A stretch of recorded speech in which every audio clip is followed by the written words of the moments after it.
Ya, Wah. itulah dia. Johan kan sudah Sila. lebih, orang kata seminggu negara kita berdepan dengan banjir besar. Jadi ramai yang telah kehilangan tempat tinggal, harta benda. Malah juga ada yang telah kehilangan keluarga akibat daripada banjir ini.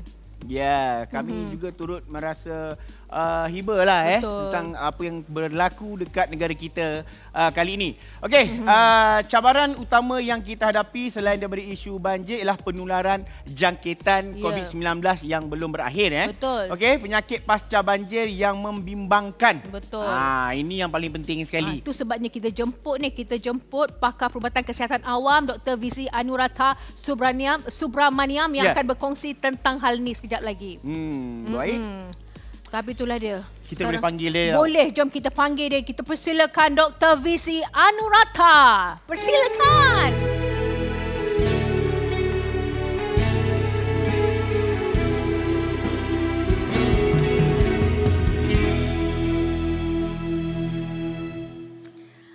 Apa khabar, Doktor?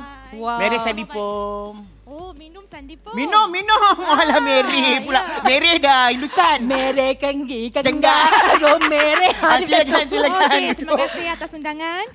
Kita sebenarnya berbesar hati sangat bila Dr. sudi bersama-sama dengan kita kan. Kita nak cerita tentang penyakit, tentang banjir, betul tak? Kita pun nak tahu sedikit sebanyak mengenai langkah-langkah keselamatan yang perlu ada semasa kita menghadapi banjir ni. Sambil kita nak menjaga keselamatan tentang COVID-19 yang belum habis lagi ni. Grand. Okey, silakan Doktor. Okay, terima kasih atas undangan ke program hari ini. So, and you are very pakai baju kegemaran saya, warna oranye. Wow. Nampak tak? Saya memang tahu arti siapa yang jemputan kita tu, kita akan pakai colour ikut yang dia suka. Yes, oranye bagus. Okay. So, kalau nak cakap pasal banjir ni, okay, secara ironinya, saya ni pun sebenarnya pernah melalui banjir sejak remaja sampai saya lebih kurang 15 tahun. Saya ni pun pernah menjadi mangsa banjir. Tapi itu dahulu kala lah. Tapi sekarang ni secara langsung saya tak terlibat. Namun keluarga, rakan-rakan, pasukan petugas Kementerian Kesihatan sendiri dan juga ramai yang kita kenali mengharungi banjir. Di mana ada juga rakan-rakan saya yang terpaksa sangkut dalam jam. Ya, betul. Kereta tersidai kat sana disebabkan oleh banjir and so on lah. So kalau dulu, kalau kita lihat kalau banjir je semua orang dekat kampung ke, dekat dekat taman ke, semua datang tolong. Betul. Yang tolong yang mandi banjir pun ada. Itu enjoy lah. Itu part lain lah kan. Jadi tolong angkat peti sejuk, tolong angkat TV. Masa tu tak adalah TV 52 inci semua tu kan. Kecil-kecil je, itu pun dia orang tolong angkat. Tapi sekarang kalau nak tolong angkat TV ke peti ais ke, semua kena pakai mask. Sebab COVID betul. Tapi ramai akan tanya, doktor masa banjir ni mana kami nak cari mask ni? Sebab banjir ni menjadi satu ujian kepada kita. Dia datang tanpa kita tahu. Tiba-tiba dia tak bagi telegram ke, dia tak bagi apa. Tak ada bagi WhatsApp kan? Tak bagi WhatsApp saya datang. Jadi bila jadi macam tu memanglah dia punya tekanan kepada keluarga, kepada masyarakat itu memang stres. Okay? So kalau kita lihat pertama kali mereka kata nak letak kereta kat mana, nak parking kereta kat mana, nak angkat barang mana. Kadang-kadang ada kita lihat mereka tak sempat pun selamatkan ubatan mereka. Jadi kalau kita lihat memang kesian lah. Okey doktor, nak tanya kalau lah kata seseorang itu memang dah kena kuarantin kat rumah, tapi rumah dia tu dilanda banjir pula. Jadi macam mana keadaan, apa yang perlu dia buat tu? Dia pun nak kena pergi ke pusat pusat-pusat yang telah disediakan untuk mangsa-mangsa banjir. Tapi dia dalam masa yang sama dia positif. Apa yang perlu dia lakukan? Ini bergantung kepada kes. So, kalau ada beberapa senario, kalau kita lihat rumah dia tak perlu ke pusat pemindahan sementara tu, dia kena pandai-pandai lah macam mana. Sebab bukan semua orang akan ke pusat pemindahan sementara tu. Hanya ada lokasi-lokasi yang terpilih dan juga bukan semua mangsa ni tahu pun kadang-kadang ni. Betul. Okey. So pertama sekali apabila ada petugas datang menyelamatkan mereka, mereka kena inform kepada petugas mereka tu. Maksudnya kena bagi tahu lah kalau ada orang hantar selamatkan mereka dalam bot ke apa, kena bagi tahu saya ni patient COVID dalam kuarantin di dalam rumah. kuarantin. Ataupun saya ni kontak rapat. So dia kena bagi tahu. Kalau katakan dia punya handphone dah jatuh dalam air banjir. Tak boleh nak ni. Tak boleh tunjuk macam dekat shopping mall sekarang kan. Tak boleh tunjuk dia punya kod warna apa tu.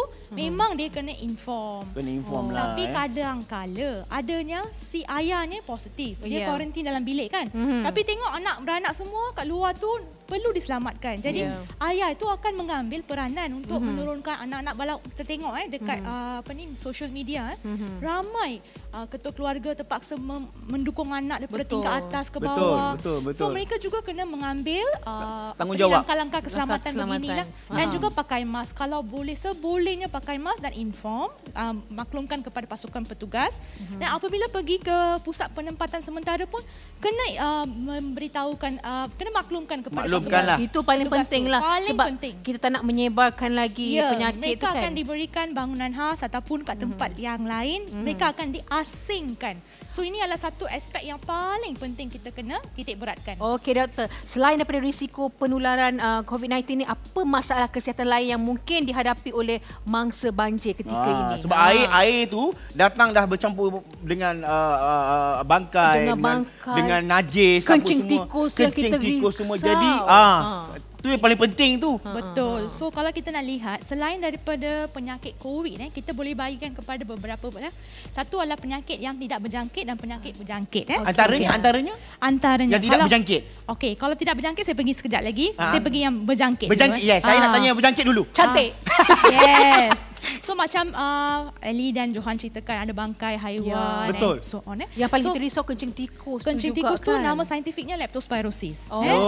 Leptospirosis. Kadang-kadang mangsa banjir ni apabila berjalan ataupun main air betul, ada yang main air. Main air mungkin boleh terkena. Okey, jangkitan begini. Itu kalau yang macam ada yang terminum. Ya, betul. Itu nervous risau. Kadang-kadang boleh dapat typhoid taun. Typhoid apa? Typhoid taun. Taun. Typhoid adalah penyakit kepialu. Saya dengar tahun bila pula. So kalau kita lihat, sebab kita bagi tahu saintifik sangat pun masyarakat tak dapat menerima.